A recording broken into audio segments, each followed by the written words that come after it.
एक बार फिर से आप सभी का स्वागत है आपके अपने ही channel Anjani sir English and maths पर। डियर स्टूडेंट्स, पिछली बार हम लोगों ने use of verb to, use of to be verb के ऊपर पार्ट 1 बनाया था और पार्ट 1 इंडिकेट करता है कि उसका पार्ट 2 भी होगा। तो आज उसी पार्ट 2 के ऊपर हम लोग बातचीत करने के लिए आए हैं। तो आप इस सफ़र के साथ स्टेप बाय स्टेप बने रहिए। हम लोग बीच में अपने सारे डाउट्स को क्लियर करते रहेंगे। मैं एक प्री प्लान्ड वे में आपके साथ चलूँगा और यदि बीच में आपको कहीं कुछ अलग कुछ भी डाउट्स वगैरह कुछ समझ में आए तो आप उसको हमारे साथ शेयर करेंगे। तो मैं I will try at my level best to resolve all your problems. Okay, so let's start our today's topic.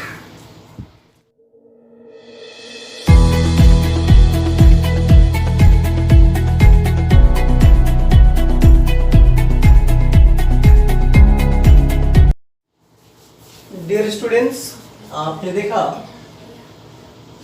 ये सेकंड पार्ट है use of verb to be का। इसमें वाज और वेयर का इस्तेमाल आप लोग सीखेंगे। तो ये जो है था, थे, थी इत्यादि के लिए होता है हिंदी सेंटेंस में। और इसमें एक चीज़ आपको देखने को मिलेगा कि जो हम लोगों ने इज एम आर का इस्तेमाल पढ़ा था पार्ट 1 में, तो उसमें आपने देखा था कि उसमें 3 रूल्स थे।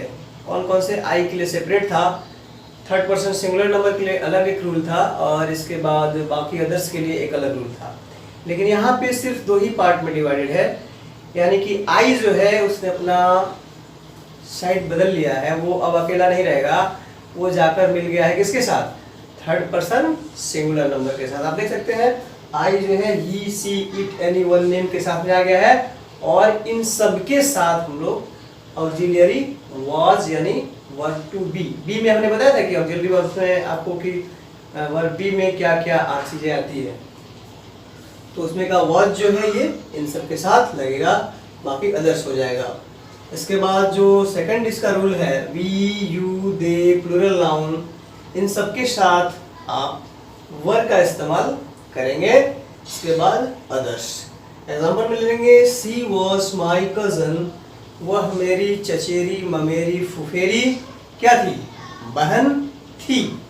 और जो सेकंड रूल है दे वर माई फ्रेंड्स, वे लोग या वे सब मेरे दोस्त थे। तो अब बिना देर के हम लोग आगे पार्ट पे चलते हैं। तो ये जो है अब अगला इसका पार्ट है वाज वर्ब के बाद में वाज टू वर्ब टू। जैसे कि उसमें आपने देखा था is to, am to, are to का इस्तेमाल था। तो यहाँ पर 2 ही में वो डिवाइडेड हो गया, वाज टू और वर्ब टू। तो इसका क्या किस तरह के सेंटेंस हिंदी में रहेंगे तो आप इसका इस्तेमाल करिएगा को था या वाला था, वाली थी, वाले थी इत्यादि के लिए। जैसे कि आगे देखेंगे कि I, he, she, it, any one name plus was to plus verb 1। Verb 1 तो आपको बता चुका हूँ बहुत बार, फिर भी आपको अगर डाउट होगा तो आप ऑक्सिलरी वर्ब्स में चले जाइएगा, वहाँ आपको सारा वर्ब का फॉर्म मिलेगा। तो ये जो होता है ओरिजिनल फॉर्म होता है वर्ब का। इसके बाद अदर्स। सेकंड है we, you, they, plural noun plus verb to plus V1 plus others. अब इसका एग्जांपल लेते हैं कि I was to help her, मैं उसकी मदद करने वाला था। अब क्लियर समझ में आ गया होगा?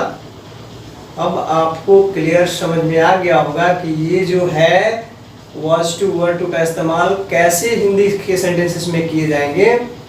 तो वाला था, वाली थी, या आप ऐसे भी कर सकते हैं इसको, मैं उसकी मदद करने को था।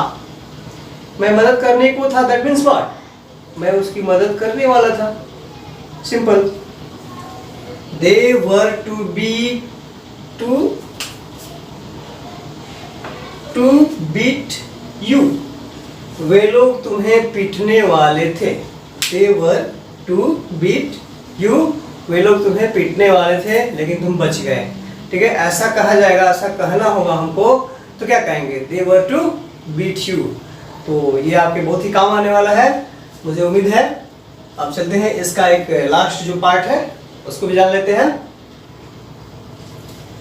तो ये जो है ये लास्ट पार्ट है मीन्स आज के टॉपिक का, was about to, were about to। जैसा कि आप पिछले वाले में भी देखे थे, is about to, am about to, are about to हमने आपको बताया था। तो ये जो है was about to, were about to का है, यानी को ही था, थी या थे, को ही थे, कोई थी, वाले ही थे, वाली ही थी। कहने का मतलब क्या, इम्फेसिस करना होता है जब सेंटेंस पर हमको, तो इस प्रकार का हम लोग सेंटेंस बोलते हैं और उसे इंग्लिश में ट्रांसलेट करते हैं। जैसे कि I, he, she, it, anyone, name plus was about to plus V one plus dot dot dot others, we, you, they plural noun plus were about to plus V one plus others. तो जैसे आप example से आप clear करेंगे, he was about to die. तो देखिए यहाँ पे क्या क्या कह रहा है, इसका इम्पैक्ट क्या है, किस तरह के सेंटेंस के लिए इसका इस्तेमाल करते हैं। माने जब हमको जोर देना है, उस चीज पर फोकस करना है, तो वह मरने ही वाला था। वह मरने ही वाला था मतलब क्या, अगर कोई उसे नहीं बचाता, किसी ने बचा लिया, किसी ने उसे बचा लिया, वो मरने ही वाला हो सकता है, वो पीछे की तरफ चल रहा हो कहीं से नीचे गिरने वाला हो, तो तब तक किसी ने उसको रोक लिया, तो वो मरने ही वाला था। तो इस तरह का सेंटेंस आपको बोलना होगा।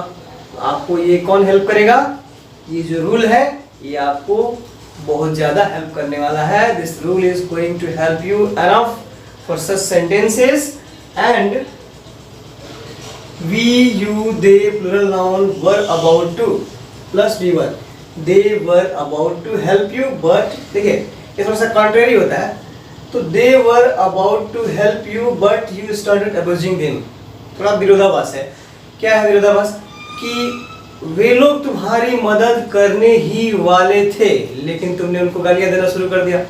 अब भाई जो आपको मदद करने वाला है, आप पेशेंस खो देंगे और तुरंत उसको अब्यूज करना शुरू कर देंगे, तो उसका मन रहेगा तभी भी नहीं आपको हेल्प करेगा। तो इस प्रकार के सेंटेंसेस में आपको ये जो रूल है ये काफ़ी हेल्प करने वाला है। तो डियर स्टूडेंट्स, हमें उम्मीद है एक बार आप देख लीजिए इसको, और मुझे पूरा भरोसा है कि आपको इससे काफ़ी हेल्प मिलेगा और इस सफ़र में आप बने रहिए। भाई बहुत सारी चीज़ें हैं जो हम लोग करने वाले हैं, ये सफ़र लगातार चलते रहेगा। और एक बार मैं फिर से ये कहूँगा कि यदि आप यहाँ नया आए हैं, न्यू है चैनल पे, तो एक बार लाइक, सब्सक्राइब और बेल आइकन को प्रेस कीजिए ताकि हमारा जो अपकमिंग वीडियो का नोटिफिकेशन होगा आपके पास इजीली पहुंचता रहेगा और आप इस सफ़र का हिस्सा बनते हुए मंजिल को प्राप्त करेंगे। Thank you, bye everyone, see you again.